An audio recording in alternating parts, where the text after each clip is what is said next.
Twelfth physics में derivation series के अंतर्गत वैद्युत विभव चैप्टर के अंतर्गत आज हम लोग वैद्युत क्षेत्र में एक आवेशित कण के भार के संतुलन की स्थिति को समझेंगे।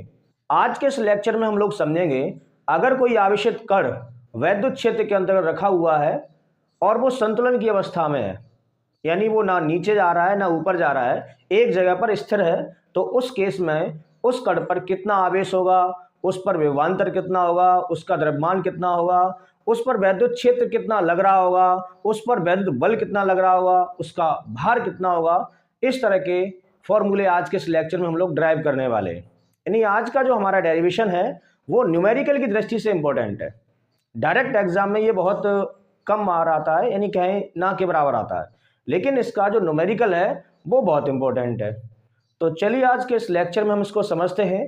अगर कोई आवेशित कण वैद्युत क्षेत्र के अंतर्गत संतुलन की स्थिति में है तो उस पर आवेश हम किस तरह से निकालते हैं। देखें यहाँ पर, तो देखें जैसा कि मैंने बोर्ड पर हेडिंग लगा रखी है, वैद्युत क्षेत्र में आवेशित कण के भार का संतुलन। यानी सबसे पहले हमें यहाँ पर वैद्युत क्षेत्र क्रिएट करना है। वैद्युत क्षेत्र उत्पन्न करने के लिए हमने क्या किया है, इस जगह पर दो समांतर प्लेटें ली हैं, धातु की दो समांतर प्लेटें हैं और विपरीत प्रकार का आवेश उन पर, मतलब एक नेगेटिव है दूसरी पॉजिटिव है। यानी हम कह सकते हैं एक हमारा एनोड है दूसरा कैथोड है, यानी एक पर धनात्मक आवेश है और दूसरे पर माइनस ऋणात्मक आवेश है। एक पर प्लस और माइनस आवेश होने की वजह से यहाँ पर जो विभवांतर है वो है हमारा V, यानी प्लेटों के बीच में जो विभवांतर है वो है हमारा कैपिटल V। विभवांतर या पोटेंशियल डिफरेंस को हम लोग कैपिटल V मानते हैं। अब हमने पढ़ा है जो वैद्युत क्षेत्र होता है वो हमेशा उसकी जो दिशा होती है धनात्मक से दूर की ओर होती है, ऋणात्मक की ओर होती है। अब यहाँ पर नेगेटिव चार्ज जो है वो ऊपर है, पॉजिटिव चार्ज है नीचे, तो यहाँ पर जो वैद्युत क्षेत्र बन रहा होगा उसकी दिशा धनात्मक आवेश से दूर की ओर होगी, ऋणात्मक की ओर होगी, मतलब नीचे से ऊपर की ओर होगी। यानी इस केस में यहाँ पर जो वैद्युत क्षेत्र बन रहा होगा वो ऐसे बन रहा होगा, नीचे से ऊपर की ओर। देखिए वैद्युत क्षेत्र या वैद्युत क्षेत्र की तीव्रता की जो दिशा होती है, हम लोग पढ़ते आ रहे हैं पिछली क्लासों से, वो धनात्मक आवेश से दूर की ओर होती है, मतलब धनात्मक आवेश नीचे से यानी इससे दूर की ओर, और ऋणात्मक की ओर, ऋणात्मक ऊपर ही है तो ऊपर की ओर हो गई। यानी इस केस में जो E होगा वैद्युत क्षेत्र की तीव्रता, उसकी दिशा ऊपर की ओर होगी, उधर की ओर। ये सदिश राशि है तो हम चाहे इस पर वेक्टर लगा सकते हैं, यानी हमें ये बता रहा है वैद्युत क्षेत्र ऊपर की ओर है, नीचे से ऊपर की ओर। और जो दो हमारी समांतर प्लेट है ये वाली, इन दोनों प्लेटों के बीच जो डिस्टेंस है यहां से लेकर यहां तक, इस दूरी को, इस डिस्टेंस को हम लोगों ने मान लिया स्मॉल d। सुनना, अब इसमें कोई एक कण है जो आवेशित है।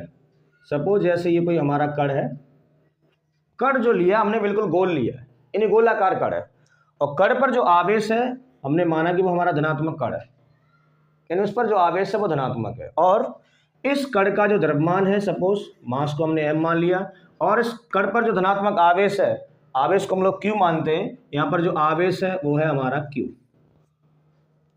अब सुनना, कोई भी वस्तु है, कोई भी कण हो या कोई भी वस्तु हो, उसका भार हमेशा नीचे की ओर काम करता है।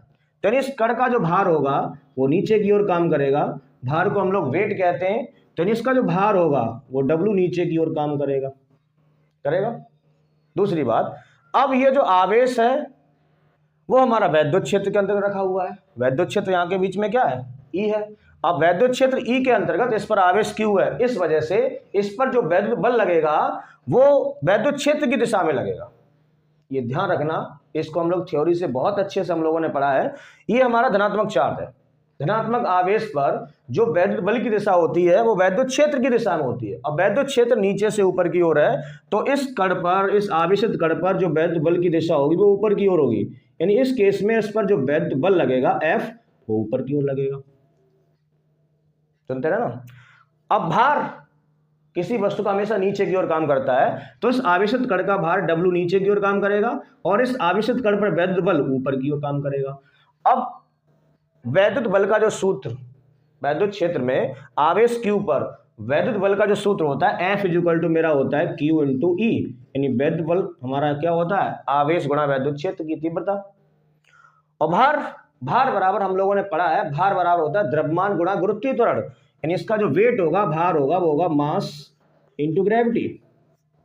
द्रव्यमान गुणा गुरुत्वीय त्वरण, भार बराबर होता है द्रव्यमान गुणा गुरुत्वीय त्वरण। और वैद्युत बल इज इक्वल टू होता है आवेश गुणा वो वैद्युत क्षेत्र की तीव्रता। अब आप ये देखिए, अब यहां पर दो बल लग रहे हैं, वो भी विपरीत दिशा में। भार बल लग रहा है नीचे की ओर और वैद्युत बल लग रहा है ऊपर की ओर। ये संतुलन में कब होगा? संतुलन में तो तब होगा जब दोनों बल जो लग रहे हैं वो कैसे हो जाएं? बराबर। आप खुद देखिए, ये कोई कण, इस कण को, इस गेंद को आप ये कण समझ लें। अगर इसका भार ज्यादा है तो वो नीचे गिरेगी, अगर इस गेंद पर जो वैद्युत बल लग रहा है वो ज्यादा है तो ऊपर आएगी। ये यहां पर संतुलित कब होगी? ये अपनी जगह पर कब रुकेगी? जब इसका जो भार नीचे लग रहा है वो और वैद्युत बल जो ऊपर लग रहा है वो दोनों कैसे हो? बराबर, तभी तो वो रुक पाएगी। आप खुद सोचिए, ये मेरे हाथ में गेंद है, मैं इसको जितने बल से नीचे खींच रहा हूं उतने बल से ऊपर, तो ये क्या कहीं पर जाएगी? नहीं जाएगी, वो अपनी जगह पर यहीं रुकी रहेगी। तो वही है संतुलन की अवस्था में। अब इस कण पर कितना आवेश होगा, इस आवेश को हम लोग किस तरह से कैलकुलेट करेंगे उसको निकालेंगे। तो कंडीशन हमें दे रखी है, जो हमारा आवेश है, आवेशित कण जो है वो संतुलन की स्थिति में, संतुलन की स्थिति में तभी होगा जब हमारा जो भार है और वैद्युत बल दोनों आपस में कैसे हो? बराबर। उसी कंडीशन को मानते हुए हम यहां पर बड़ी आसानी से आवेश का फॉर्मूला कैलकुलेट कर लेंगे। तो चलिए करते हैं। सुने अंदर, संतुलन की अवस्था में क्या होगा? संतुलन की अवस्था में, संतुलन की अवस्था में, यानी साम्य अवस्था भी कह सकते हैं इसको। संतुलन की अवस्था में क्या होगा? जो हमारा वैद्युत बल F है और जो भार W है दोनों आपस में कैसे होंगे? बराबर होंगे। यानी यहां से हम लोग लिख सकते हैं संतुलन की अवस्था में वैद्युत बल इसको हम लोग क्या मानते हैं? F बराबर होगा किसके? भार के। भार को हम लोग वेट कहते हैं, तो उसका सिंबल W होता है। तो देखिए, वैद्युत बल का जो सूत्र है F इक्वल टू वो हमारा होता है Q इंटू E, मैंने यहाँ पे लगाया, और भार का W इक्वल टू सूत्र होता है M इंटू G, वो मैंने यहाँ से लगा दिया। अब यहाँ से हम Q का मान निकालें, तो जब हम Q का मान निकालेंगे तो Q इक्वल टू, देखिए E इसके साथ गुणा में है, E का पक्षांतर करेंगे तो mg के डिवाइड में आ जाएगा mg अपॉन E। तो एक आवेश का सूत्र हमारा ये आ गया, क्या आ गया? mg upon E। E यहां पर है वैद्युत क्षेत्र की तीव्रता, m है उस आवेशित कण का द्रव्यमान और g है गुरुत्वीय त्वरण। इसकी तो वैल्यू है 9.8, न्यूमेरिकल वैल्यू इसकी जानते हैं हम लोग। अब हम क्या जानते हैं? वैद्युत क्षेत्र की तीव्रता E इक्वल टू, एक सूत्र हम लोग जानते हैं, E इक्वल टू मेरा सूत्र होता है V upon D. E equal to क्या होता है? V upon D. ये है वैद्युत क्षेत्र की तीव्रता और विभव प्रवणता में संबंध हम लोगों ने पिछली बार डेरिवेट किया था। वैद्युत क्षेत्र की तीव्रता E का सूत्र होता है E equal to V upon D. जो कैपिटल V है वो है प्लेटों के बीच का विभवांतर, और स्मॉल d जो है स्मॉल d वो है दोनों प्लेटों के बीच की दूरी। तो अगर हम इस E को हटा दें, यहां से E की जगह E का मान लगाएं, तो एक नया सूत्र हमारे सामने आ जाता है Q equal to mg upon, इस E की जगह E का मान लगाया, E का फॉर्मूला V के टर्म में V अपॉन डी होता है। अब देखिए, इसके अपॉन में नहीं, इसके अपॉन में, ये D ऊपर आ जाएगा mg के साथ। तो Q का एक नया फॉर्मूला आ गया, Q इक्वल टू mg। तो लिखा था ये जो D है स्मॉल d वो G के साथ mg के साथ गुणा हो जाएगा, तो ये बन जाएगा हमारा mg d और अपॉन कैपिटल V। तो अब देखिए यहां पर हमारा Q का दूसरा मान आ चुका है। एक Q की समीकरण हमारी ये है और दूसरा Q का मान हमारा ये आ चुका है। ये हम तब लगाएंगे आवेश का मान जब हमें वैद्युत क्षेत्र E दिया हो, और ये हम आवेश का मान तब लगाएंगे जब हमें विभवांतर V दिया हो। अब Q आवेश के हमारे पास दो सूत्र हो गए, एक ये। हम चुनाव कैसे करें, कौन सा लगाएं? तो अगर हमें वैद्युत क्षेत्र की तीव्रता दे रखी है तो हम ये लगाएंगे आवेश के लिए, और अगर हमें प्लेटों के बीच में विभवांतर दिया है तो हम ये लगाएंगे। ठीक है, बात यहीं पर खत्म नहीं हुई है, अभी हम इसका एक सूत्र और निकालेंगे। वो सूत्र ये देखिए, हमने जो कण माना है वो बिल्कुल गोल माना है। कैसा माना है? गोल माना है, यानी वो गोला समझ लें आप, और गोले का ये केंद्र है और ये इसकी त्रिज्या। तो गोले का जो आयतन होता है, ज्योमेट्री से हम लोग जानते हैं, गोले के आयतन का सूत्र होता है 4/3 पाई r3।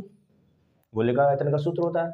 अब यहां से हम द्रव्यमान का सूत्र लगा रहे हैं। देखना, हम लोग एक फॉर्मूला जानते हैं, द्रव्यमान इक्वल टू मेरा सूत्र होता है आयतन गुणा घनत्व। द्रव्यमान इज इक्वल टू फॉर्मूला क्या होता है, आयतन गुणा घनत्व। ये बहुत ही फेमस फॉर्मूला आपने पढ़ा होगा, घनत्व इज इक्वल टू होता है द्रव्यमान बटे आयतन। तो वहां से अगर हम द्रव्यमान निकालें तो द्रव्यमान इज इक्वल टू होता है आयतन गुणा घनत्व। अब द्रव्यमान को हम लोगों ने क्या माना यहाँ पर, स्मॉल एम, तो स्मॉल एम की जगह आयतन। अब गोला है, अब गोले का आयतन, जो कण हमारा गोलाकार है, गोले का जो आयतन होता है वो मेरा होता है 4/3 पाई आर क्यू। तो हमने गोले के आयतन का सूत्र लगाया 4/3 पाई आर क्यू इंटू घनत्व। अब देखिए घनत्व को वैसे हम लोग डेंसिटी कहते हैं। अब डेंसिटी के हमारे पास दो सिंबल है, या तो हम उसको स्मॉल डी से नोट करते हैं या फिर उसको नोट करते हैं रो से। रो गुरुत्वाकर्षण में भी हम लोगों ने पढ़ा था, पृथ्वी का द्रव्यमान, सूर्य का द्रव्यमान, जनरली पिंड का द्रव्यमान या कण का द्रव्यमान हम लोग रो मानते हैं। अब डी यहाँ पर न मानने के एक कारण और है, वो ये हमने प्लेटों के बीच के डिस्टेंस को स्मॉल डी मान लिया। फिर यहाँ पर कंफ्यूजन क्रिएट ना हो कि स्मॉल डी घनत्व है के बीच के डिस्टेंस है, इसलिए हम यहाँ पर इसके घनत्व को मानते हैं रो। ये रो है, ये घनत्व का सिंबल है। तो कहने का मतलब समीकरण 2 को देखें, जहां हमारा m है, m कहां पर है, इस जगह ही तो है, देखना m इस जगह है, इस m की जगह हम लोग क्या लगा देंगे 4/3 पाई आर क्यू रो। यहां पर पुट कर दो तो एक नई समीकरण हमारे सामने आ जाएगी, q इक्वल टू m की जगह द्रव्यमान की जगह द्रव्यमान का सूत्र आयतन और घनत्व के पदों में लगा दिया। यहाँ पर m का सूत्र हमारा क्या है 4/3 पाई आर क्यू, ये तो लिखा 4/3 पाई आर क्यू इंटू रो, रो इसी के साथ है, ये तो m की जगह लगाया। बाकी देखें यहाँ पर g लिखा है अंश में और g के साथ d लिखा है और हर में क्या लिखा हुआ है मेरा v। तो इस तरह से हमारा एक सूत्र ये भी आ गया, इसको डाल दिया समीकरण नंबर 3। डेरिवेशन आपके सामने हो चुका है, समीकरण 1, 2 और 3 इस कण के आवेश को बताते हैं। यानी अगर हमें इस संतुलन वाले कण का आवेश चाहिए होगा तो हमारे पास 3 चॉइस है। एक है mg/e, ये हम तब लगाएंगे जब हमें वैद्युत क्षेत्र E दिया हो या वैद्युत क्षेत्र की तीव्रता E दे रखी हो, तो हम ये सूत्र लगाएंगे। और अगर हमें प्लेटों के बीच में विभवांतर दिया है तो हम ये लगाएंगे। और अगर हमें घनत्व दिया है, त्रिज्या दे रखी है उस कण की, तो हम ये लगाएंगे। तो उम्मीद करता हूं ये लेक्चर्स आपको पूरी तरह से समझ में आया होगा। और हाँ, ऐसे ही दमदार लेक्चर्स देखने के लिए आप हमारे चैनल कैप्चर फिजिक्स से जुड़िए, सब्सक्राइब कीजिए, शेयर कीजिए और हाँ, कमेंट जरूर कीजिए। सब्सक्राइब करें या ना करें, लेकिन कमेंट जरूर करें कि आज की क्लास हमारी किस तरह की रही है।